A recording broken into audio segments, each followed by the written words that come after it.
बहुत समय पहले की बात है। भारत के उत्तरी हिस्से में पहाड़ों की गोद में बसा हुआ एक छोटा सा गांव था, सुनहरापुर। ये गांव सचमुच सुनहरे सपनों जैसा ही था। यहाँ के लोग मेहनती थे, बच्चे चहकते थे और खेतों में हरियाली लहराती थी। सुबह सूरज की पहली किरण जब पहाड़ों के पीछे से निकलती तो पूरा गांव सोने जैसा चमकने लगता था। दूर दूर से लोग कहते थे कि सुनहरापुर में सुख शांति का वास है। लेकिन इस गांव के बिल्कुल पीछे एक रहस्यमय जंगल था, जिसे सभी जादुई जंगल के नाम से जानते थे। गांव के बड़े बुजुर्गों की मान्यता थी कि उस जंगल में अनोखी ताकतें हैं। वहां के पेड़ पौधे जीवित हैं और वहां एक रहस्यमयी पक्षी रहता है, जिसका नाम था रुद्रपंख। रुद्रपंख की कहानियां हर बच्चे ने सुनी थी।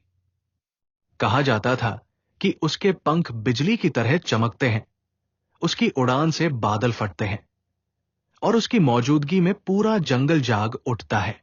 लेकिन किसी ने उसे अपनी आंखों से नहीं देखा था। लोग बस डरते थे और बच्चों को सख्त हिदायत देते थे कि जंगल के पास भी न जाएं। गांव में ही अर्जुन नाम का एक 12 वर्षीय बालक रहता था। अर्जुन में बाकी बच्चों से अलग जिज्ञासा थी। उसके अंदर साहस, समझदारी और प्रकृति को जानने की ललक थी। उसे हमेशा किताबों, कहानियों और पुराने किस्सों में रुचि रहती थी। लेकिन रुद्रपंख की कहानी ने उसकी जिज्ञासा सबसे ज्यादा बढ़ा दी थी। हर शाम अर्जुन अपनी दादी से रुद्रपंख की कहानी सुनता और हर बार दादी यही कहती कि कोई नहीं जानता कि वह पक्षी कहाँ रहता है, लेकिन इतना जरूर तय है कि वो जंगल में ही कहीं छुपा है और केवल वही व्यक्ति उसे देख सकता है जो डर से ऊपर उठ जाए। समय बीतता गया। एक वर्ष ऐसा आया जब गांव में मौसम ने करवट बदल ली। खेत सूखने लगे, तालाबों में पानी घटने लगा और चारों ओर चिंता फैलने लगी। गांव में कई दिनों से बारिश नहीं हुई थी। पशु पक्षी भी बेचैन थे। फसलें मुरझाने लगी थी। लोग मंदिरों में दुआएं मांग रहे थे, पर मौसम जैसे रूठ गया हो। अर्जुन भी इस चिंता में डूबा था। वो जानता था कि गांव की खुशहाली प्रकृति से ही जुड़ी है। उसने ठान लिया कि वो उस जादुई जंगल में जाएगा और सच्चाई का पता लगाएगा। भले ही लोग कहते रहें कि वहां खतरा है, उसे अपनी आंखों से सच देखने की जरूरत थी। रात के समय जब पूरा गांव सो गया, अर्जुन चुपचाप घर से निकला। चांदनी रात में जंगल का रास्ता सुनसान लग रहा था, लेकिन अर्जुन के अंदर का साहस उसे आगे बढ़ा रहा था। ठंडी हवा पेड़ों के पत्तों को हिला रही थी, जैसे कोई फुसफुसाहट कर रहा हो। हर कदम पर जमीन से एक रहस्यमय ऊर्जा महसूस हो रही थी। जैसे ही वो जंगल के अंदर पहुंचा, उसे एक अलग ही दुनिया का एहसास हुआ। वहां के पेड़ साधारण नहीं थे। उनके तनों पर अजीब सी चमक थी। पत्तियां मंद मंद रोशनी बिखेर रही थी। जमीन पर रेंगते जीव जंतु भी अलग ही तरह के थे। उनकी चमकती आंखें रात में सजीव लग रही थी। अर्जुन का दिल धड़क रहा था, पर उसने पीछे मुड़ने का विचार नहीं किया। कुछ देर चलने के बाद अर्जुन एक विशाल चट्टान के पास पहुंचा। चट्टान के चारों ओर नीली रोशनी फैली हुई थी। अचानक आसमान से एक तेज प्रकाश गिरा और वहां एक पक्षी आकर बैठ गया। उसकी चोंच नुकीली, पंख बिजली की तरह चमकदार और आंखें जैसे आकाश का गहरापन समेटे हुए थी। यही था रुद्रपंख। रुद्रपंख को देखकर अर्जुन की सांसें थम गई। उसकी कल्पना से भी ज्यादा सुंदर और रहस्यमय वो पक्षी था। रुद्रपंख ने पंख फैलाए। उसकी चमक से पूरा जंगल रोशन हो गया। अचानक अर्जुन को महसूस हुआ कि उसके अंदर से डर गायब हो गया है। एक शांति, एक विश्वास उसके मन में समा गया। रुद्रपंख ने बिना बोले ही उसे संकेत दिया और जंगल के और गहरे हिस्से की ओर उड़ चला। अर्जुन उसके पीछे पीछे चलता गया।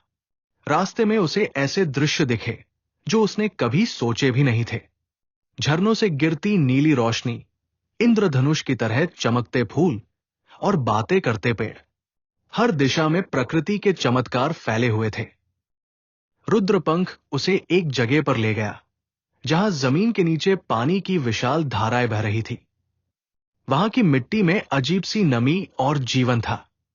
रुद्रपंख ने अर्जुन को बताया कि यह जंगल कोई साधारण जंगल नहीं है, बल्कि पूरी पृथ्वी की ऊर्जा का केंद्र है। यहां की हर चीज आपस में जुड़ी है। पेड़, पानी, हवा, मिट्टी और जीव। जब इंसान इन सब का सम्मान करता है तो प्रकृति भरपूर देती है, लेकिन जब इंसान लालच, कटाई और अनदेखी करता है तो प्रकृति भी अपना गुस्सा दिखाती है। अर्जुन ये सब ध्यान से सुन रहा था। उसने जाना कि गांव में सूखा इसलिए आया क्योंकि लोगों ने जंगल को नजरअंदाज कर दिया, पेड़ काटे, नदियों को गंदा किया और प्रकृति को नुकसान पहुंचाया। अब समय था कि सब मिलकर अपनी गलती सुधारें। रुद्रपंख ने उसे अंतिम शिक्षा दी। अगर इंसान सच में प्रकृति से प्रेम करे, पेड़ों को बचाए, जल स्रोतों की रक्षा करे और जीवों का सम्मान करे, तो ये जंगल हर समय जीवन देता रहेगा। तुम गांव जाओ, सबको समझाओ। अगर लोग बदलेंगे तो मौसम भी बदलेंगे। अर्जुन ने सिर हिलाया और वापस गांव लौट आया। सुबह होते ही उसने गांव के लोगों को बुलाया और अपनी यात्रा की पूरी सच्चाई बताई। पहले तो सबने उसका मजाक उड़ाया, कहा कि वो सपना देख रहा है, पर धीरे धीरे अर्जुन की बातों ने असर दिखाना शुरू किया। गांव के कुछ समझदार बुजुर्गों ने कहा कि अर्जुन सही है।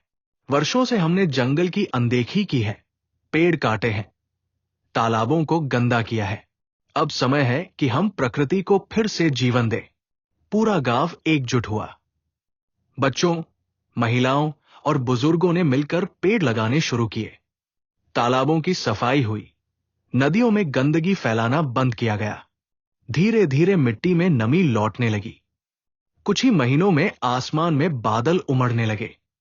पहली बारिश की बूंदें जब जमीन पर गिरी तो पूरा गांव खुशी से झूम उठा।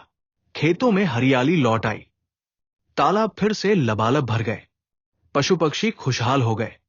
लोग समझ गए कि जादू डर में नहीं, समझदारी और एकता में है। रुद्रपंख हर सुबह गांव के ऊपर उड़ता, जैसे आसमान से सब देख रहा हो।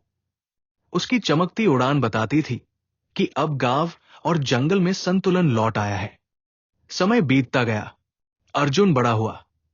वो अब बच्चों को जादुई जंगल की सच्चाई सिखाता, बताता कि प्रकृति ही असली जीवन है। जो लोग जंगल, नदियों, पेड़ों और पशु पक्षियों से प्रेम करते हैं, उनके जीवन में कभी कमी नहीं आती। रुद्रपंख अब भी उड़ता है आसमान में, हर उस जगह जहां कोई बच्चा डर को छोड़कर ज्ञान की ओर बढ़ता है, जहां कोई इंसान जंगल को समझता है, जहां प्रकृति का सम्मान होता है। गांव फिर से सुनहरापुर बन गया।